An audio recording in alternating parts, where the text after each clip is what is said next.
And even while you withhold and retreat and set your conditions, a part of you knows this is not what love really is. Still, you seem powerless to change the way you dispense it.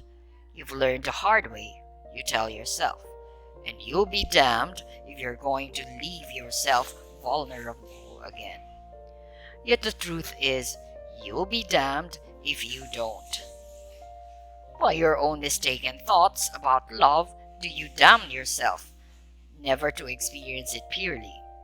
So too, do you damn yourself never to know me as I really am, until you do. For you shall not be able to deny me forever, and the moment will come for our reconciliation. Every action taken by human beings is based in love or fear, not simply those dealing with relationships. Decisions affecting business, industry, politics, religion, the education of your young, the social agenda of your nations, the economic goals of your society, choices involving war, peace, attack, defense, aggression, submission, determinations to covet or give away, to save or to share, to unite or to divide. Every single free choice you ever undertake arises out of one of the only two possible thoughts there are: a thought of love or a thought of fear. Fear is the energy which contracts, closes down, draws in, runs, hides, hoards, harms. Love is the energy which expands, opens up, sends out, stays, reveals, shares, heals.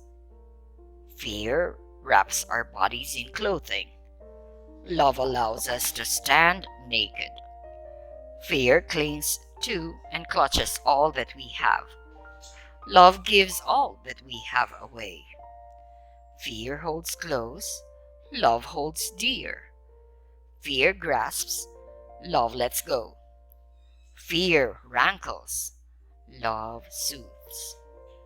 Fear attacks, love amends. Every human thought, word, or deed is based in one emotion or the other. You have no choice about this, because there is nothing else from which to choose. But you have free choice about which of these to select. You make it sound so easy, and yet in the moment of decision, fear wins more often than that. Why is that? You have been taught to live in fear. You have been told about the survival of the fittest and the victory of the strongest and the success of the cleverest. Precious little is said about the glory of the most loving, and so you strive to be the fittest, the strongest, the cleverest, in one way or another. And if you see yourself as something less than this in any situation, you fear loss, for you have been told that to be less is to lose. And so, of course, you choose the action fear sponsors, for that is what you have been taught. Yet I teach you this: when you choose the action love sponsors, then will you do more than survive. Then will you do more than win. Then will you do more than succeed. Then will you experience the full glory of who you really are and who you can be. To do this, you must turn aside the teachings of your well-meaning but misinformed worldly tutors, and hear the teachings of those whose wisdom comes from another source. There are many such teachers among you, as always there have been, for I will not leave you without those who would show you, teach you, guide you, and remind you of these truths. Yet the greatest reminder is not anyone outside you, but the voice within you. This is the first tool that I use because it is the most accessible. The voice within you is the loudest voice with which I speak because it is the closest to you. It is the voice which tells you whether everything else is true or false, right or wrong, good or bad, as you have defined it. It is the radar that sets the course, steers the ship, guides the journey if you but let it. It is the voice with which tells you right now whether the very words you are reading are words of love or words of fear. By this measure can you determine whether they are words to heed or words to ignore. You said that when I always choose the action that love sponsors, then will I experience the full glory of who I am and who I can be. Will you expand on this, please? There is only one purpose for all of life, and that is for you and all that lives to experience fullest glory. Everything else you say, think, or do is attendant to that function. There is nothing else for your soul to do, and nothing else your soul wants to do. The wonder of this purpose is that it is never ending. An ending is a limitation, and God's purpose is without such a boundary. Should there come a moment in which you experience yourself in your fullest glory, you will, in that instant, imagine an ever greater glory to fulfill. The more you are, the more you can become. And the more you can become, the more you can yet be. The deepest secret is that life is not a process of discovery, but a process of creation. You are not discovering yourself, but creating yourself anew. Seek, therefore, not to find out who you are. Seek to determine who you want to be. There are those who say that life is a school, that we are here to learn specific lessons, that once we graduate, we can go on to larger pursuits, no longer shackled by the body. Is this correct? It is another part of your mythology based on human experience. Life is not a school? No, We are not here to learn lessons? no, Then why are we here? to remember and recreate who you are.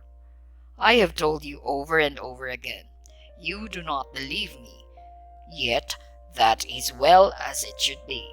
For truly, if you do not create yourself as who you are, that you cannot be. Okay, you've lost me. Let's go back to this skull beat. I've heard teacher after teacher tell us that life is a school.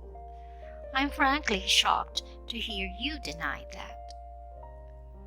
School is a place you go if there is something you do not know that you want to know.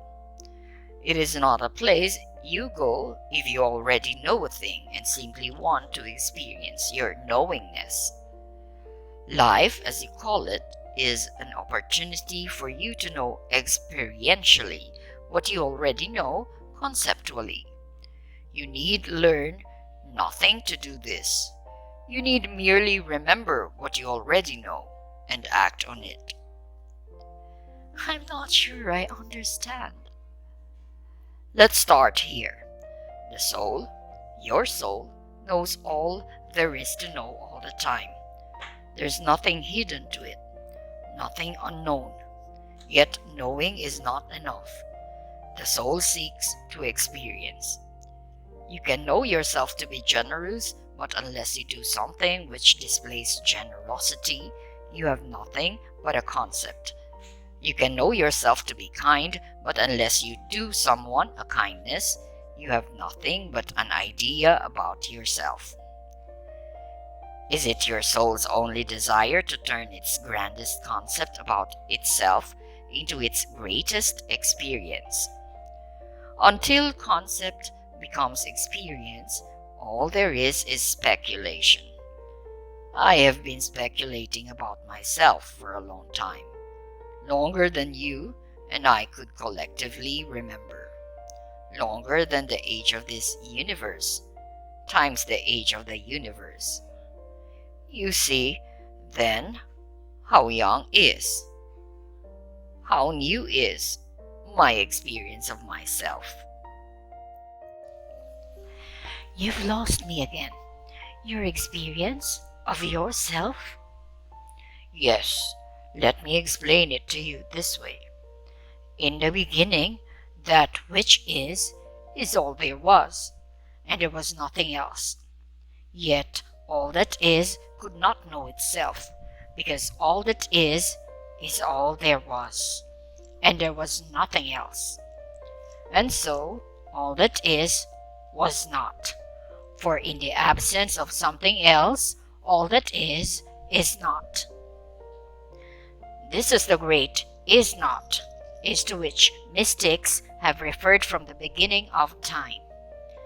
Now all that is new, it was all there was.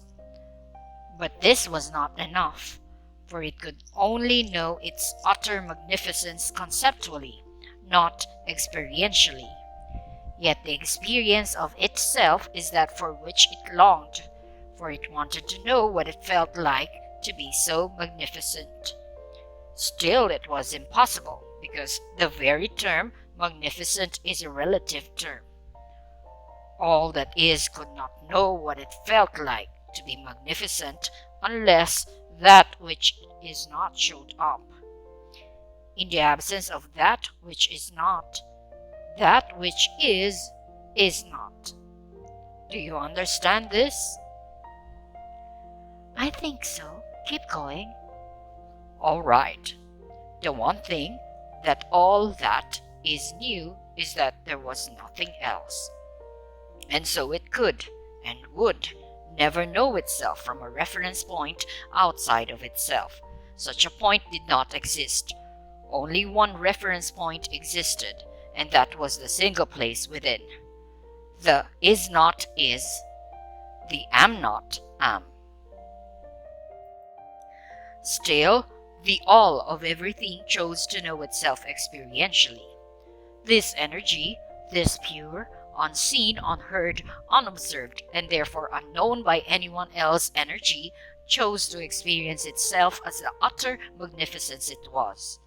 In order to do this, it realized it would have to use a reference point within.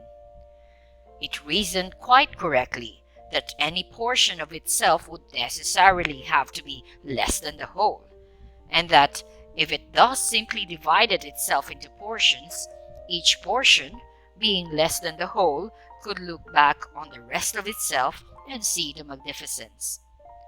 And so, all that is divided itself, becoming in one glorious moment that which is this and that which is that.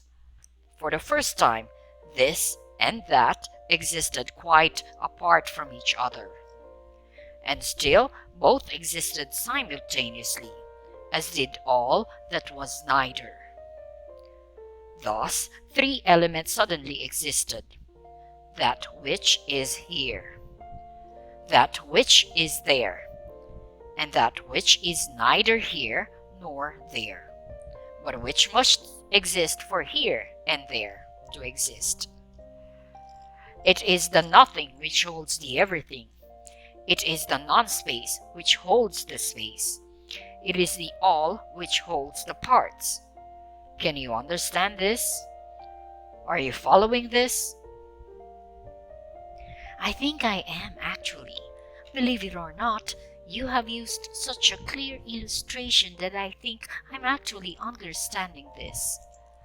I'm going to go further. Now, this nothing which holds the everything is what some people call God.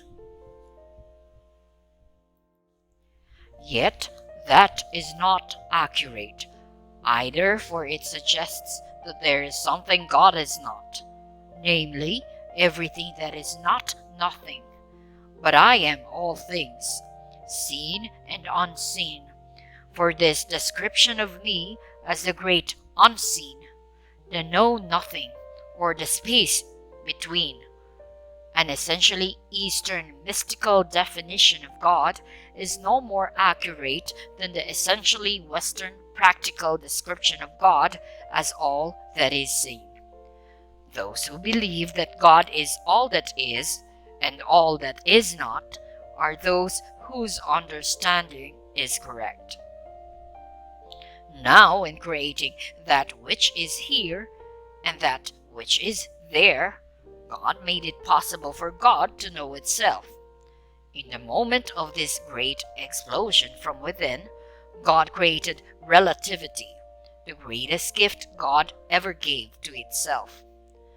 Thus, relationship is the greatest gift God ever gave to you, a point to be discussed in detail later.